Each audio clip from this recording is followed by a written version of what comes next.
మన ఛానల్ తరపున child pan card, adult pan card, society pan card corrections అనేవి చేస్తూ ఉంటాం. కొద్ది రోజులు గడిచిన తర్వాత కస్టమర్స్ అనేవారు మనకు రిపీటెడ్గా మెసేజ్ చేస్తూ ఉంటారు. ఆ మెసేజ్ దేని గురించి అంటే, బ్రదర్ మీరు పాన్ కార్డ్ అప్లై చేశారు, అక్నాలెడ్జ్మెంట్ కూడా నాకు పంపించారు, కానీ నా యొక్క పాన్ కార్డ్ అనేది యాక్సెప్ట్ అయిందో రిజెక్ట్ అయిందో నేను ఎలా చెక్ చేసుకోవాలి? ఒకవేళ రిజెక్ట్ అయితే రిజెక్ట్ అవ్వడానికి గల అసలు కారణం ఏంటి? యాక్సెప్ట్ అయితే నా యొక్క పాన్ కార్డ్ అనేది ఎక్కడి వరకు వచ్చిందో ట్రాక్ అనేది ఎలా చెక్ చేసుకోవాలో ఒకసారి చెప్పండి అని చెప్పేసి, ఒకసారి మీరే చెక్ చేయండి అని చెప్పేసి నాకు రిపీటెడ్గా మెసేజ్ చేస్తూ ఉంటారు.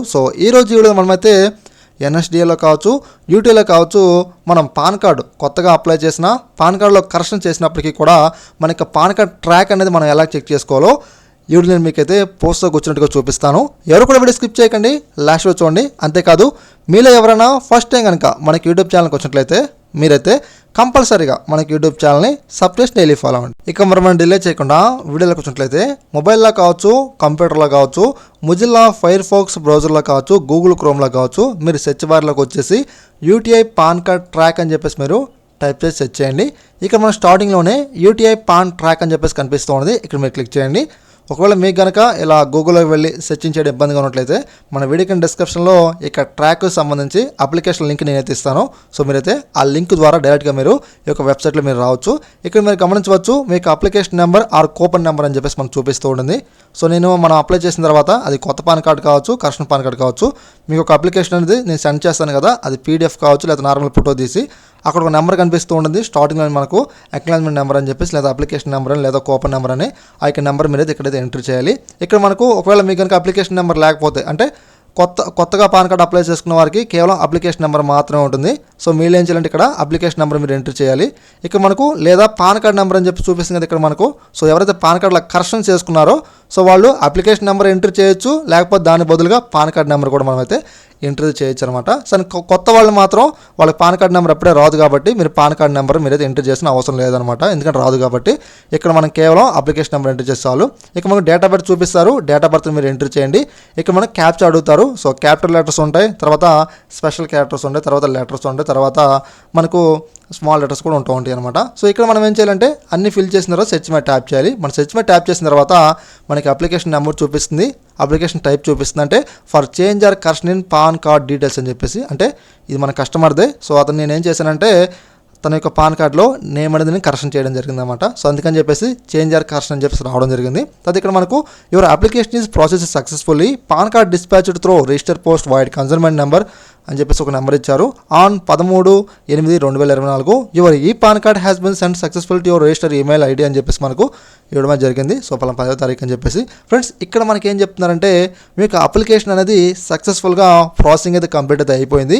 మీ యొక్క రిజిస్టర్ ఈమెయిల్కి, అంటే మనం అప్లై చేసేటప్పుడు ఏదైతే మెయిల్ ఐడి ఇచ్చామో ఆ యొక్క మెయిల్ ఐడికి మనకు ఆగస్ట్ నెల 2024 ఆగస్ట్ నెల 10వ తారీఖున మేమైతే ఏదైతే మనకు పాన్ కార్డు సంబంధించి ఈ పీడిఎఫ్ ఉంటుందో ఆ యొక్క కాపీని మేమైతే సెండ్ చేసామని చెప్తూ ఉన్నారు. దీంతో పాటుగా మీ యొక్క ఫిజికల్ కార్డు ఏదైతే ఉందో ఫిజికల్ కార్డును కూడా మేమైతే పలానా ఆగస్ట్ నెల 13వ తారీఖున మేమైతే కొరియర్ చేసామని చెప్పేసి మనకు చెప్పడం జరిగిందన్నమాట.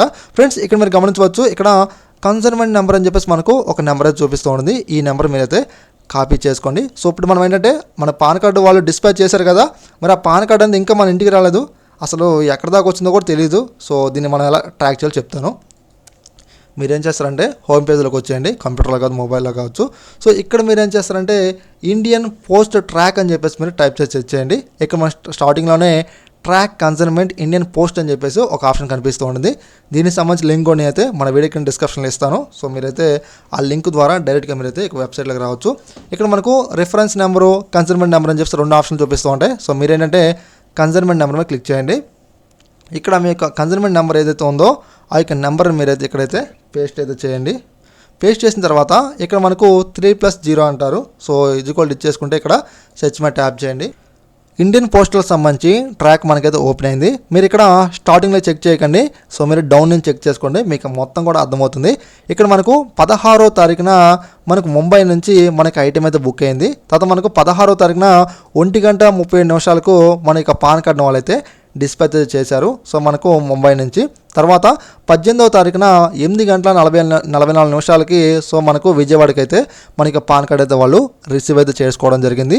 తర్వాత మనకు 18వ తారీఖు అంతా కూడా మనకు విజయవాడలో ఉంది. తర్వాత 18వ తారీఖు ఈవినింగ్ వచ్చేసరికి అంటే మనకి అప్రాక్సిమేట్లీ సో 8 గంటల లోపు మనకు ఈవినింగ్కి మన గుంటూరు రావడం జరిగింది. వాళ్ళ ఐటెం అయితే రిసీవ్ చేసుకున్న తర్వాత మనకు సో వాళ్ళ బ్యాగ్ అయితే వెతడం జరిగింది. మనకు గుంటూరు నుంచి సో మనకు 19వ తారీఖుకి మన గుంటూరు నుంచి దుగ్గిరాల ఎస్ఓకి మనకైతే వాళ్ళైతే డిస్పాచ్ చేయడం జరిగింది. సో వాళ్ళు రిసీవ్ చేసుకున్నారు. వాళ్ళు ఏం చేశారంటే సో 19వ తారీఖునే మనకు ఏదైతే ఎస్ఓ ఉందంటే పోస్ట్ ఆఫీస్ ఉందో సో వాళ్ళు ఆయా విలేజ్ సంబంధించి పోస్ట్ మ్యాన్స్ ఎవరైతే ఉన్నారో వాళ్ళందరికీ కూడా ఈ యొక్క పోస్ట్ను వాళ్ళైతే డిస్పాచ్ చేయడం జరిగింది. అన్ని టైమింగ్స్ కూడా మనకి ఇచ్చారు చూడండి, 9:30 ఉదయం పూట. తర్వాత మనకేం చేశారంటే మనకు 19వ తారీఖే 1:42 మొరంపూడి అనే ఒక విలేజ్కి ఐటెంని వీళ్ళైతే డిస్పాచ్ చేయడం జరిగింది అనమాట. సో అడ్రస్కి అనమాట, అంటే పాన్ కార్డులో ఏదైతే అడ్రస్ ఇచ్చామో ఆ యొక్క అడ్రస్కి మన వాళ్ళు అయితే దీన్ని డిస్పాచ్ చేయడం జరిగింది. ఇక్కడ మనకు స్టార్టింగ్లోనే బుక్కుడు ఎట్ నుంచి డిస్పాచ్ లొకేషన్ వరకు మనకు మొత్తం చూపిస్తూ ఉంటుంది. సో ముంబై నుంచి మనకు దుగ్గిరాల ఎస్ఓకి మనం అయితే డిస్పాచ్ అయితే అయిందనమాట. సో మీరు కనుక ట్రాక్ చెక్ చేసుకుందాం అనుకుంటే ఇదేనండి ప్రాసెసింగ్ అంతా కూడా. సో మీకు ఈ యొక్క ప్రాసెసింగ్ అనేది కేవలం మీకు యూటీఐకే కాదు, ఎన్ఎస్డిఎల్ ఎవరైతే పాన్ కార్డ్ అప్లై చేస్తారో వీళ్ళకి కూడా అయితే అప్లై అవుతుంది. మీరు ఏం లేదు గూగుల్లోకి వచ్చేసి ఎన్ఎస్డిఎల్ పాన్ కార్డ్ ట్రాక్ అని చెప్పేసి మీరు టైప్ చేసి సెర్చ్ చేయండి.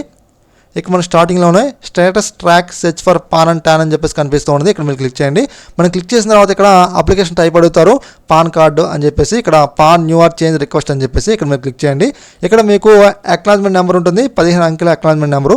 ఆ యొక్క నెంబర్ ఎంటర్ చేసి క్యాప్షన్ ఎంటర్ చేయడం ద్వారా మీకు స్టేటస్ అనేది ఇక్కడ డిస్ప్లే అవ్వడం జరుగుతుంది. సో ఎన్ఎస్డిఎల్లో స్టేటస్ అనేది ఎలా చెక్ చేసుకోవాలో ఆల్రెడీ మనకి యూట్యూబ్ ఛానల్ని అయితే ఒక వీడియో కూడా చేయడం జరిగింది. సో మీరు దాన్ని చెక్ చేసుకోవచ్చు. సో మనం ఆల్మోస్ట్ కూడా యూటీఐ ద్వారానే మనం చేస్తుంటాం, అంటే మనకు ఆథరైజ్డ్ పాన్ కార్డ్ సెంటర్ కాబట్టి మనం యూటీఐలోనే ఎక్కువగా చేస్తూ ఉంటాం. సో మీరైతే యూటీఐలోనే మీరు చెక్ చేసుకోండి.